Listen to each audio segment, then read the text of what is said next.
देखिए, आज डॉक्टर अम्बेडकर साहब के जन्मदिन की हम ढेर सारी बधाई देते हुए कहना चाहते हैं।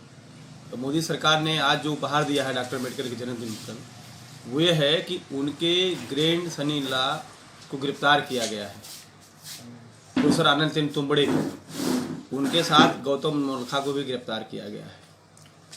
आज हम डॉक्टर अम्बेडकर साहब की जन्मदिन पे जब हम उनको याद कर रहे हैं, अब 129वीं उनका जन्मदिन है, तो मैं जिस शहर में हम लोग इनको याद कर रहे हैं वो इलाहाबाद है। और इलाहाबाद शहर में अभी कुछ महीने पहले यहीं परेड ग्राउंड में आरएसएस ने एक बड़ा सा कार्यक्रम किया था। उस कार्यक्रम उसने 3 बड़ी बड़ी तस्वीरें लगाई थी। एक थी डॉक्टर BR अम्बेडकर साहब की, दूसरी थी अयोध्या के राजा राम की, तीसरी थी विवेकानंद की। और वो तस्वीर लगाकर ये संदेश देना चाहते थे, जो चुनाव से पहले ये कह रहे थे कि हम राम राज्य बनाएंगे और राम राज्य में सभी सुखी रहेंगे। वही राम राज्य जिस राम राज्य में शंभू की हत्या होती है, शंभू का वध होता है। और आज का राम राज्य आप देखिए, जिसके राजा मोहन भागवत और मोदी शाह योगी हैं। ये लोग क्या करते हैं? डॉक्टर अम्बेडकर साहब की जो तस्वीर लगाने वाले, डॉक्टर अम्बेडकर के अपने बेटे यशवंतराव की जो बेटी है रमा, उनके पति हैं प्रोफेसर आनंद तुंबड़े, उनको आज गिरफ्तार किया गया है। अब ये रामराज यही होगा जैसे उस रामराज में शंभू की हत्या हुई थी। प्रोफेसर आनंद तुंबड़े कोई मामूली हस्ती नहीं है। वो एक प्रोफेसर हैं जो गोवा में पढ़ाते हैं, पढ़े लिखे हैं, एक बड़े बुद्धिजीवी हैं। हमेशा जो सरकारें हैं, चाहे ये सरकार है चाहे इसके पहले जो सरकारें रही हैं, अगर वो गरीब, किसान, मजदूर, युवाओं के हित में कोई नीति नहीं बनाती हैं तो इसकी आलोचना वो करते हैं। और अम्बेडकरवादी वो बुद्धिजीवी हैं, मार्क्सवाद के बहुत करीब हैं। उनको गिरफ्तार क्यों किया गया है? गिरफ्तार इसलिए किया गया है कि भीमाकोरे गांव में अभी 2 साल पहले 1 जनवरी 2018 को एक बहुत बड़ा वहाँ कार्यक्रम हुआ। वो कार्यक्रम इसलिए हुआ कि बहुत साल 200 बरस पहले जब पेशवाओं की हुकूमत थी, उनका राज था, तो वो जाति के नाम पे बहुत उत्पीड़न करते थे। महार जाति के लोग अंग्रेजों के साथ मिलकर पेशवाओं से लड़ते हैं और बड़ी कम संख्या में होने के बावजूद भी पेशवा को वो हराते हैं। और लगातार कई वर्षों से वहाँ 1 जनवरी को कार्यक्रम होता है। इस बार भी 200 वर्ष पूरा हो रहा था, इस बार बड़ा कार्यक्रम हुआ।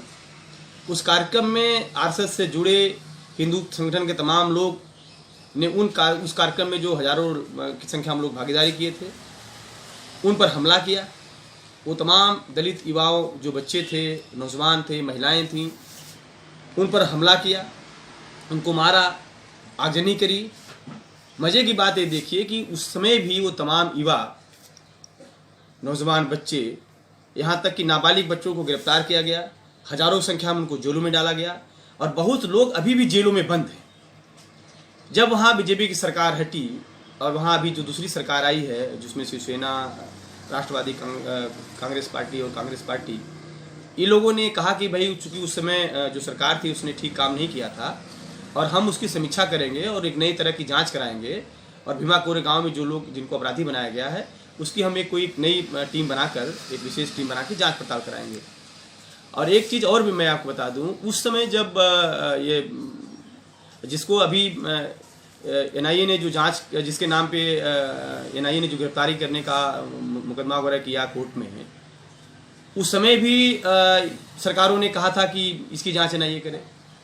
लेकिन उस समय एनआईए ने मना कर दिया कि साहब, महाराष्ट्र सरकार की जो पुलिस है, पूना की पुलिस, वो अच्छा काम कर रही है। तो अचानक सरकार बदल जाने के बाद वो पुलिस बदल गई। यानी उस समय जब बीजेपी की सरकार थी तो वो पुलिस जो काम कर रही थी वो ठीक कर रही थी, और अभी जो पुलिस है, जो सरकार बदल गई, वो खराब काम कर रही है।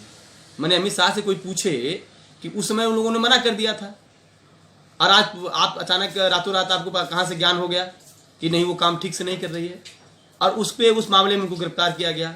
और वो भी आज जब पूरी दुनिया डॉक्टर अम्बेडकर के जन्मदिन को याद कर रही है। ये इससे बड़ा रामराज का उपहार जो योगी, मोदी और शाह का है, मोहन भागवत का है, क्या हो सकता है दलितों, किसानों, मजदूरों के लिए? ये रामराज इनका कैसा होगा? अब आप देख सकते हैं, समझ सकते हैं, जान सकते हैं। यानी उस रामराज में भी सम्मुख मारे जाते थे इस रामराज में भी आनंद तीन तुमड़े जैसे लोग जेल में जाएंगे। और यहाँ जो परेड ग्राउंड में इन लोगों ने नाटक किया, राम की, डॉक्टर अम्बेडकर की और विवेकानंद की तस्वीर लगा के, इस नाटक का हमें पर्दाफाश करना होगा। इनके जो गुरु हैं गोलवलकर साहब, उनका जो बंच ऑफ थॉट है, जो इनकी मनुस्मृति है, जो इनका अपना संविधान है, उसके खिलाफ जो डॉक्टर अम्बेडकर साहब का बनाया हुआ संविधान है, जो हमें बराबरी का हक देता है, उसके खिलाफ हमें डॉक्टर अम्बेडकर के संविधान को बचाने के लिए इनका जो मनु का संविधान है, इनका जो बंच ऑफ थॉट गोलवलकर का संविधान है, उनका जो लिखा हुआ है, उसके खिलाफ हमें संगठित होना होगा, संघर्ष करना होगा और लड़ना होगा। क्योंकि इनकी पूरी राजनीति झूठ पर रुकी हुई है। आप सोचिए, लॉकडाउन के दौर में हम उन्हें याद कर रहे हैं। लॉकडाउन अचानक रात में आते हैं और घोषणा करते हैं, लॉकडाउन हो जाता है, कोई तैयारी नहीं। लाखों की संख्या में मजदूर हजारों किलोमीटर दूर पैदल चल के साहब घर पहुंचते हैं। इसके लिए कौन जिम्मेदार है? आज जो घरों में बैठ के जो टीवी पे और व्हाट्सएप पर और सोशल मीडिया पे जो एक तरह से छुट्टी का सेलिब्रेट कर रहे हैं, वो उनके दिलों में उनसे ज़रा पूछिए, उनके दिलों से ज़रा पूछिए, वो भी झंझना गए हैं, वो भी घबराहट में आ गए हैं। जो छोटे दुकानदार थे, जो छोटे व्यापारी थे, जो छोटी मोटी नौकरी करते थे, जो मोदी साहब का बड़ा भक्त हुआ करता था, आज ज़रा उसके दिल पे हाथ रख के पूछिए, वो भी परेशान हो गया है। उसके घर में भी किस तरह शाम को चूल्हा जलेगा, वो परेशान हो गया है। किसान तो मर ही रहा है, मजदूर तो मर ही रहा है, वो तो पहले भी मर रहा था। लेकिन ये वर्ग जिनके लिए अब ये रामराज लाए थे, अब उनका रामराज का भरम भी उनका जो है अब टूट रहा है। जिस तरह भी गुजरात में कुछ दिन पहले मजदूर सड़क पर उतर आए और पूरा विद्रोह कर दिया, बगावत कर दिया कि साहब कोरोना से हम मरेंगे तो मरेंगे, लेकिन आज तो भूख से मर रहे हैं, इसलिए पहले भूख का इंतजाम करो। जैसे हरियाणा में लोगों ने कारखानों में एकदम आगे नहीं करने उतारू हो गए। जैसे अभी आप भदोही में आपने देखा, एक माँ किस तरह मजबूर होती है अपने बच्चों को, कोई माँ किस तरह बच्चों को फेंकती है, आप समझ सकते हैं।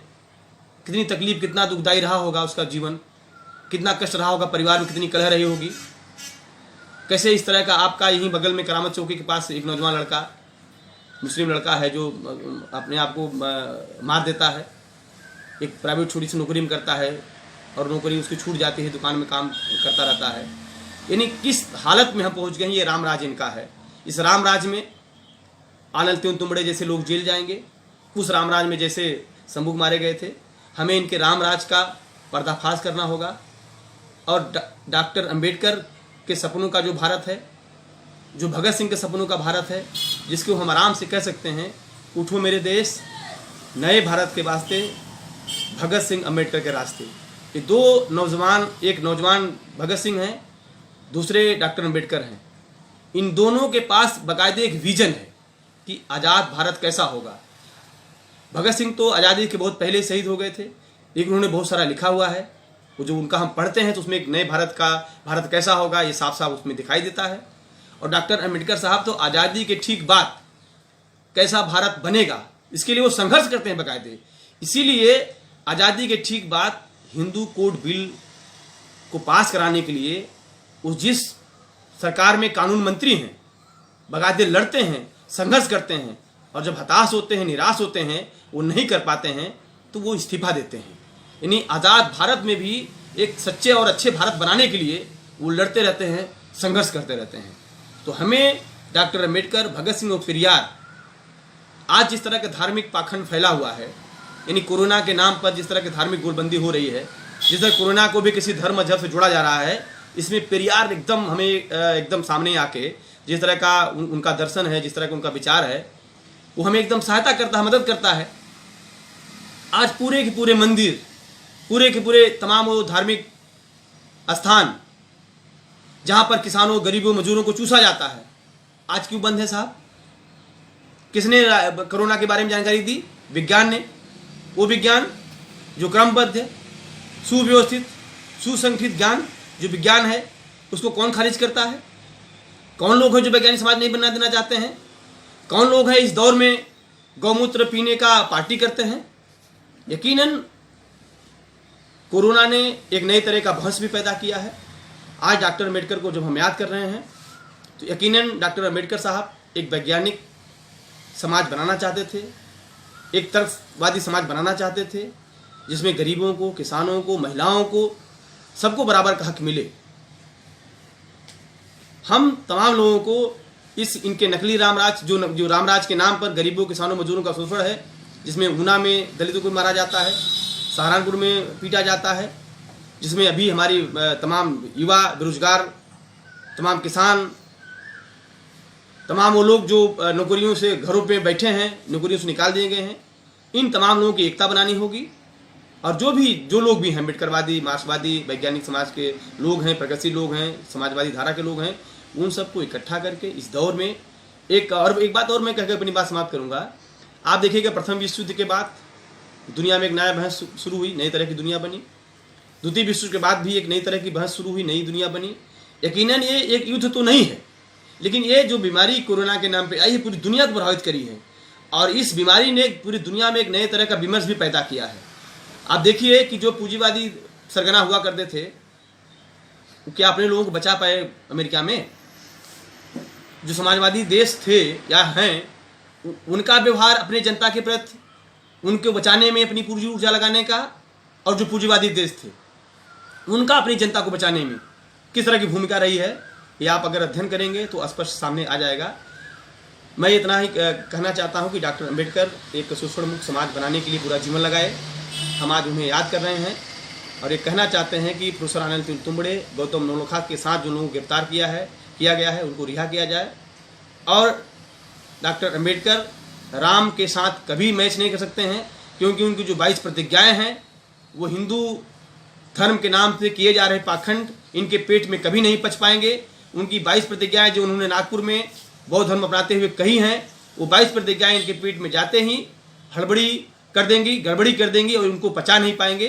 लाख कोशिश करें डॉक्टर अम्बेडकर को पचाने की, डॉक्टर अम्बेडकर को, भगत सिंह को, पेरियार को ये नहीं पचा पाएंगे। डॉक्टर अम्बेडकर, पेरियार और भगत सिंह के रास्ते पर चलकर एक अच्छा और सच्चा खूबसूरत भारत हम लोग बना सकते हैं। इन्हीं तमाम बातों के साथ हम आप लोगों को पुनः डॉक्टर अम्बेडकर के जन्मदिन की बधाई देते हुए प्रोफेसर अनिल तुम्बड़े, गौतम नवलखा के साथ गिरफ्तार लोगों को रिहा किया जाए, ये मांग करते हुए आप सभी लोगों को पुनः धन्यवाद कहते हुए जय भीम, लाल सलाम बोलता हूँ।